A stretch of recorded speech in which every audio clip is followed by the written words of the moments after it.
Let me ask you a question.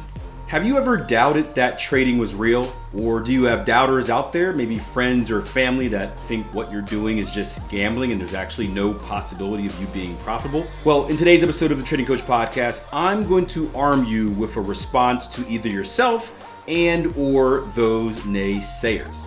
Hey guys, welcome back to the show. My name is Akil Stokes. As always, your host of the Trading Coach Podcast. This is another video episode. So if you are an audio listener only, you can head over to Spotify or YouTube to watch this. If you are on YouTube, you are already watching this because the non-video episodes don't get uploaded there. But what we're going to do today is we are going to play a game of 21 questions. And for you guys that are maybe not familiar with what that is, I'm not sure if it's just an American thing or not, but not only is it a great song by 50 Cent and Nate Dogg, right? May he rest in peace. But it is typically known as kind of like a flirty little game that you play with a potential partner. So imagine that me and you were on a date for the first time, maybe a blind date, and we're trying to get to know each other to see if we're compatible. Well, we would play the game of 21 questions where we ask each other 21 questions, and hopefully by the end of those questions, we have a better idea of what each of us is about. And that's what we're going to do today. Fact of the matter is, many traders out there, and more importantly, the hopeful support system of those traders out there, believe that trading is gambling. And we automatically put up this fence that says, hey, this is not possible, this is not achievable, this is not doable. So hopefully after we address these 21 questions, or these 21 facts, I guess you can say, you have a better idea of what trading actually is, and you have more confidence that what you're pursuing is actually a believable dream. And hopefully this allows you to get your support system on board as well, because I'll tell you what, trading is very, very hard. It is very, very hard because it is lonely. I can speak from my personal situation and the hundreds of thousands of traders that I worked with over the years. The ones that tend to succeed tend to have someone backing them in those corners, because when times get hard, those are the people you're going to lean on. So let's hop in. So I got this idea from a tweet that I saw and then kind of refined it based off a discussion with one of our tier 1 traders. But the tweet pretty much laid out 21 facts from a book called Trading Without Gambling by Marcel Link. Now, full disclosure, I haven't read this book. I haven't read any of the 21 things, so I'm doing this first time because that's how I like to get down on the Trading Coach Podcast, give you my kind of unfiltered, unthoughtful thoughts. I don't know. You see how it goes. Yeah, this is exactly a good point right there. But I want to start off by saying this. When it comes to the term gambling, we have to actually understand what the term gambling means. And I'm going to do a quick little Google search for you and see what AI says about gambling. And it tells me this. It says gambling, noun, the activity of playing games of chance for money or of betting on the outcome of a future event, such as the results of races or games. And I bring this up because it is important to understand that, yes, trading is gambling. When we enter a trade, we are putting a bet on a future outcome, and we don't know the result of that future outcome. So yes, trading is gambling, but gambling has a negative connotation because you can be a professional gambler, you can be a non-professional gambler, as we call them, reckless gamblers. Professional gamblers are like casinos. They are gambling with the edge, meaning that when they place these bets on an unknown future outcome, they are putting themselves in a position where they have the edge, meaning that they are more likely to win or more likely to make profit than not. So it's gambling in a positive way. The reckless gamblers, and this is what most people associate gambling with, are people that go to casinos and do random things and therefore get random results. And because the casino has the edge in every single one of their games, the statistical advantage, more times than not, they're going home with emptier pockets than what they came to the casino with. So I want to put that out there because I think it is important to accept the fact that we are gambling. It would be naive of us to say that we're not. But we need to understand that we're gambling in a professional way, which actually is a positive thing. All right, so let's hop into these 21 questions or facts or whatever we're calling them. Number 1, trading becomes gambling the moment you stop planning and start hoping. And I believe in this 100%. Again,